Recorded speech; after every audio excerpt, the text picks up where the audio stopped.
धरतीवरी तू येई देवराया, हार मिळतील बघाया बुवा तिथे बाया, कीर्तनात हल्ली गाती सिनेमाची गाणी, परमेश्वरा रे तुझी दुनिया दिवानी. Epstein file of Maharashtra. Ashok भोंदूबाबा खरात. पण टाळी एका हाताने वाजत नाही. 58 महिलाचा उद्धार करणारे सन्माननीय भोंदूबाबा अशोकजी खरात यांच्यावर पुढे आपण येऊया. पण पहिला प्रश्न महाराष्ट्रातल्या महिलांच्या पतींना विनंती आहे, आपली बाई अशा बाबा बुवाच्या नादी लागली असेल, तिच्या अंगात भूत वास्तव्य करत असेल तर घरीच एक छान पद्धतीनं लिंबाचा फोक घ्यायचा आणि लिंबाच्या फोकानं तिच्या अंगातलं भूत काढायचं.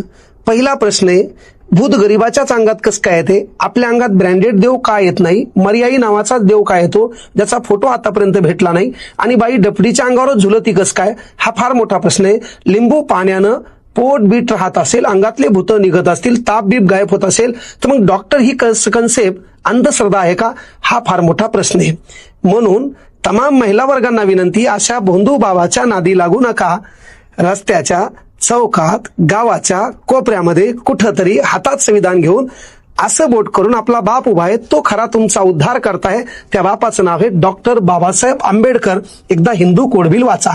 पण होतं काय माहितीये की या बाबाचं क्रेडिट, या बाबाचा रुतबा, या बाबाची हवा करण्याचं काम कोण करायले? पैशावाले, राजकारणी किंवा झगामगा. मग अशा झगामगाकडे पाहिल्यावर काय होते की आपल्याला वाटायला पैसा, पद, प्रतिष्ठा कदाचित यांचा वरधास्त यांच्यावर असल्यामुळं यांना भेटत असेल. मग आपण काय करूया, ह्या बाबांचे शिष्य होऊया आणि बाबांना दिलेलं औषध पिऊया. आणि मग असे लोक अशा बाबांच्या आजूबाजूला घराला घालतात आणि मग नजरहाटी दुर्घटना घटनी. काय पावर आहे बाबाच्या नजरेमध्ये. आणि मग बाबा साधा सुद्धा नाही. बाबानं 154 देशाचा दौरा केलाय. बाबाकडं 500 कोटीची प्रॉपर्टी आहे. तिथून त्यांनी ज्योतिषीचा अभ्यास केला. मग अलीकडे इराण आणि इस्रायलचे युद्ध चालू असताना आपले 4 ज्योतिषी तिकडे अडकले होते आणि त्याने भारताला मदत मागितली की आम्हाला सोडवा. उद्या त्यांच्यासोबत काय होणार आहे हे त्यांना धतुरा कळणं, तर ते तुमच्या आयुष्याची रेषा काय बदलणार आहे हे तुम्हाला कधी कळणार? ही अंधश्रद्धेपासून आपण बाजूला जाणार कधी? आजही गावाकडे शब्द आहे, आमच्या इकडे कढईचा कान उघडा आहे, त्याच्यात सोनं हे म्हण, ते काढायला गेल्यावर हाल्या मागं लागते म्हण, सोन्याचा हंडा स्वप्नात येत असते म्हण, ते म्हणतं येऊ का? आपण नग नग म्हणायचं. सुधारणं काळाची गरज आहे. हे बाबा लोक मोठे होण्याचं मूळ कारण काय? बाबाचा कार्यक्रम ठोकला कोण?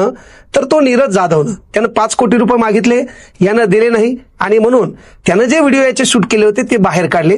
तर बाबाचे 1-2 नाही, बाबा 58 महिलेचे खऱ्या अर्थानं माहीत असणारे उद्धारक आहेत. आणखी बाबा म्हणजे हे जे बाबा कळलं का, 58 महिलाचे हे उद्धारक आहेत. आणखी कित्येक महिलांचे व्हिडिओ कशा पद्धतीचे असतील हे तर आपण सांगू शकत नाही. मग बाबा महिलेला काय करायचे? ऑफिसमध्ये बोलवायचे.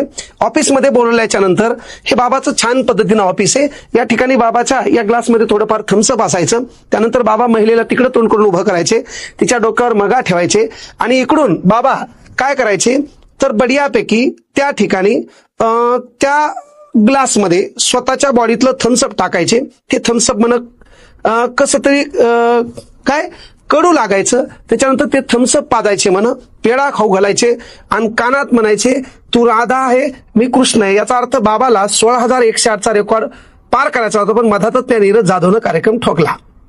आता बाबा तसं म्हणायचे. त्यानंतर तू माझ्या इच्छा पूर्ण कर म्हणजे तू हा नवरा जगणार आहे, तो हा नवरा मरणार नाही. आणि मग ती बाई ऐकायची म्हण. तर मी म्हणतो ही जे टेबल टेनिसवाली महिला आहे का, पहिले हिला हाना. हे संगनमतान दिसाले 5 मिनिटाचा व्हिडिओ अख्ख्या महाराष्ट्रानं पाहिलाय आणि महाराष्ट्र चिंताग्रस्त आहे. महाराष्ट्राच्या समोर सध्या गॅस भेटणं चिंता नाही, महाराष्ट्रात बेरोजगारी वाढली चिंता नाही, इराण इस्रायलचं युद्ध चालू आहे त्याचा परिणाम देशाच्या अर्थव्यवस्थेवर काय होईल याची चिंता नाही, शेतमालाला भाव नाही याची चिंता नाही. सध्या महाराष्ट्रातल्या जनतेसमोर एकच चिंता आहे, पूर्ण व्हिडिओ कधी भेटतील, पूर्ण व्हिडिओ आम्ही कधी पाहू आणि आमचे डोळे शांत कधी होतील. एकाच व्हिडिओनं 11 वर्षापासून मरायला येत असणाऱ्या म्हाताऱ्यापर्यंत प्रत्येकाने व्हिडिओ डिटेलमध्ये पाहिलाय. त्याच्या ठिकाणी टेबल टेनिसचा मॅच कसा झालाय हे सर्व लोकांनी पाहिले. आता 58 व्हिडिओमध्ये जे जे लोक तिथे गेले होते, चेंबरच्या बाहेर बसले होते आणि घराची महिला यांनी आतमध्ये पाठवली होती, त्याच्या डोक्यात पहिली चिंता आहे फुटबॉल, व्हॉलीबॉल, क्रिकेटचा एखादा गेम नक्कीच बाहेर येतो की काय. आणि त्याच्यात आपण तर बाबा महाराजांनी दिलेलं पाणी देखील पिले, म्हणजे याचा अर्थ आपलं शरीर खऱ्या अर्थानं त्या बाबामुळं पाप मुक्त झाले. ते बाबा म्हणजे अशोकजी खरात. बाबाने एवढंच काम केलं नाही, बाबानं 58 व्हिडिओ काढलेत. त्या 58 व्हिडिओमध्ये प्रॉब्लेम असा आहे, चिंताग्रस्त लोक आहेत की याच्यामध्ये झगामागाचा व्हिडिओ आहे का, याच्यामध्ये महत्वाची गोष्ट ती साडीवाली कोण आहे तिचा व्हिडिओ आहे का, त्याच्यानंतर बाप्पा हे तर पॅटर्न एकच आलाय, केबल टीव्हीचा एक व्हिडिओ आलाय, पण त्या 58 व्हिडिओमध्ये नेमके कोण आहेत हे पाहण्यासाठी अख्खा महाराष्ट्र उत्सुक आहे. आणि महाराष्ट्राच्या डोक्यात चिंता आहे, महाराष्ट्रातली परिपूर्ण जनता नाराज आहे मीडियावर. कारण मीडिया काय करायली, फुल HD मध्ये व्हिडिओ पाहिली आणि जनतेला तो व्हिडिओ झुळझुळ करणारा दाखवायली. आणि जनतेला पहिल्यापासून पारदर्शक पाहणं आवडते. जनतेची इच्छा आहे लवकर आम्हाला दाखवा, म्हणजे आम्ही शांत आहेत. पुन्हा आम्ही गॅस मुद्द्यावरून बोलू, त्यानंतर आम्ही इस्रायल इराणच्या युद्धावर बोलू, त्यानंतर आम्ही बेरोजगारीवर बोलू. पण सध्या आमच्या मागे एकच काम आहे, 58 व्हिडिओज फुल HD. आम्हाला फुल HD व्हिडिओ पाहिल्याशिवाय आमचं मन शांत होणार नाही, असं महाराष्ट्रातल्या जनतेचं म्हणणं आहे. आता त्याच्यात व्हिडिओ येणार कोण हा तर पुढचा प्रश्न आहे. पण ते जे दिनेश जाधव नावाचं पोरग आहे, त्याने याचा कार्यक्रम लय भारी ठोकला आणि त्याने हे व्हिडिओ बाहेर काढले. त्याला 5 कोटी रुपये पाहिजे होते. सिन्नरमध्ये या माणसाचा मठ आहे. यानं बापा एक संस्थान स्थापन केले. या संस्थानामध्ये हे लोक आहेत. मला पहिली विनंती आहे, कोणी राजीनामा दिला म्हणून पाप मुक्त होत नाही, यांची चौकशी होणं गरजेचं आहे.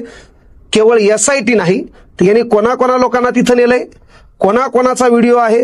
व्हिडिओ फक्त 58 असू शकतात. काही लोकांचे इलिगल व्हिडिओ झाला नाही तेव्हा समजा नसेल केला त्यानं, तसे कित्येक लोकांचा उद्धार त्यानं केला असेल तर विषय खलास आहे. म्हणून या बाबाची चौकशी व्हायला पाहिजे, यांची बी चौकशी व्हायला पाहिजे.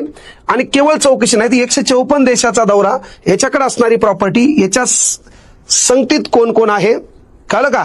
त्यानंतर याचा कार्यक्रम ठोकणारा की बाबा यानं पहिले का नाही सांगितलं, हा जो नीरज जाधव यानं बी पहिले का सांगितलं नाही, त्यानं 5 कोटीची मागणी केली, त्याचीही चौकशी होणं गरजेचं आहे. का तर पहिलाच व्हिडिओ समजा यानं पहिल्याच वेळेस जर मीडिया समोर किंवा संबंधित आपल्या प्रशासनासमोर आणला असता तर 57 महिलाचा उद्धार बाबाकडून झाला नसता.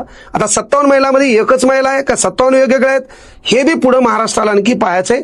ते मीडियावर संबंधून राहा. मीडिया नक्कीच तुमच्या प्रत्येक गोष्टी पूर्तता करेल आणि तुमच्या डोळ्याला शांतता देईल. फक्त विनंती एकच आहे, आपल्या महिलेला शिकवा की आपला उद्धार करता आहे ना. आपल्याला खऱ्या अर्थानं माणसाला माणुसकीची वागणूक देणारे परमपूज्य बोधिसत्व डॉक्टर बाबासाहेब आंबेडकर आहे. या भारतातली एक आदिवासी समाजाची महिला राष्ट्रपती पदापर्यंत गेली. इथल्या कुठल्या धार्मिक ग्रंथामुळे नाही, ती या देशातल्या संविधानामुळे. आणि एक महिला म्हणते की लग्न झाल्यावर महिलेच्या हातात संविधान द्या, आणि तीच महिला जर बाबाचे पाय चोळत असेल, तीच महिला बाबासाठी छत्री घेऊन उभी राहत असेल, तीच महिला बाबाचे पाय धुत असेल, तर मग व्हायला काय माहितीये का, पोटात एक आणि होटात एक हे लोक ओळखणं काळाची गरज आहे. जरी समजा महिला अंगात येत असेल तर घरीच लिंबाच्या फोकानं त्याच्या अंगातलं भूत काढा. आणि आपली महिला अशा बाबा भोंदूच्या नादी लावू नका, नाहीतर त्या 58 व्हिडिओमध्ये एखादा व्हिडिओ आपल्या घरच्यावर फुटबॉल, व्हॉलीबॉल, क्रिकेट संदर्भात असू शकतो. विनंती एकच आहे, आपल्या परिवाराची काळजी घ्या, अंधश्रद्धेपासून दूर राहा. कारण ऐसे कैसे झाले भोंदू, कर्म करुणी म्हणती साधू, अंगा लावून या राख, डोळे झाकून करती पाप. ग्रामीण भागात मी माझ्या डोळ्यानं पाहिलेलं उदाहरण आहे. एखादा महाराज गरीबाच्या घरी जेवण्यासाठी 20,000 रुपये घेत असेल तर पहिले त्या गरीबाला मरस्तोवर मार पाहिजे. तू गरीब असताना त्या एकट्या महाराजाला 20,000 रुपयाचं जेवण खाऊन घालून तुझ्या जीवनात कोणता बदल झाला.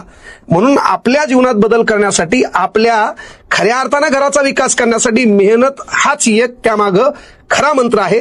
ती मेहनत करा. स्वतःच्या मेहनतीवर, स्वतःच्या कष्टावर विश्वास ठेवा. आपल्या घराचा खऱ्या अर्थानं करता धरता आपला बाप आहे, त्याच्यावर विश्वास ठेवा. अशा भोंदू, कर्मकांड, अंधश्रद्धा आणि जनतेला लुटणाऱ्या हरामखोर बाबा बुवापासून लांब राहा.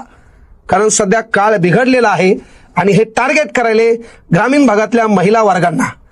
अलीकडे एक बाबा आलता, पिंपळाचं पान याला लावा तुमचं पोरग पास होतंय, त्याचंच पोरग 8वी नापास आहे. अलीकडे एक बाबा आलता, बाबानं नवीन एक कार्यक्रम ठोकला होता, तुम्ही पाहिला असेल. हा बाबा तर आपल्या देशाच्या पंतप्रधानासोबत आहेत. हे लोक मोठे का होतात तर ह्या अशा मोठ्या लोकांच्या संगतीत असल्यामुळं सामान्य जनतेला वाटतं की ही लोक मोठे कदाचित या लोकांच्या आशीर्वादानं झाले असतील. असं होतंय. म्हणून काम काय की बाबानं एक उद्धार केला होता. बाबा 6 महिन्यासाठी बाहेर आहेत आणि आता पुन्हा बाहेर आल्यावर नवीन उद्धार करून पुन्हा जातील का नाही याची गॅरंटी नाही. पण तुम्हाला कळलं पाहिजे की कोण कसं आहे हे शोधणं काळाची गरज आहे. आपल्या घराचा उद्धार करण्यासाठी शिक्षण हे प्रभावी माध्यम आहे. ते शिक्षण घ्या. विज्ञानाशी तडजोड करणारं शिक्षण घ्या. त्यानंतर धार्मिक तुमच्यामध्ये श्रद्धा असू द्या, पण अंधश्रद्धा नाही. बुवाबाजीपासून लांब राहा. जादू टोना विधेयक कळलं का? त्यामध्ये असणारी कलम 3 BNS कलम 6474-351 हा जो बाबा आहे अशोक भोंदू बाबा खरात हा काही दिवसांनी बाहेर सुटणार आहे, पुन्हा त्याची क्रेज वाढणार आहे, त्याच्यासाठी छत्र्या घेणाऱ्या लय बाया निर्माण होतील. तर इथून पुढे त्या बाबाच्या कॅबिनमध्ये जाणाऱ्या, कॅबिनच्या बाहेर बसणाऱ्या आणि छत्र्या धरणाऱ्या सर्व हाणणं काळाची गरज आहे. हा अधिकार त्यांच्या नवऱ्यांना आहे आणि त्या नवऱ्यांना हाणायचं नसेल तर येणाऱ्या काळात केवळ 58 नाही त्याचे 58चे वर्ग होईल. त्याचा एखादा व्हिडिओ आपल्या इथला क्रिकेट मैदानासंदर्भात असू शकतो. म्हणून काळजी घ्या स्वतःच्या परिवाराची, स्वतःच्या बायकोची, स्वतःच्या लेकराची आणि सर्वात महत्वपूर्ण गोष्ट भोंदू बाबाच्या नादी लागून घराची राखरांगोळी करून घेऊ नका. धन्यवाद. जय हिंद, जय महाराष्ट्र. बोली खानदेश मराठी न्यूज.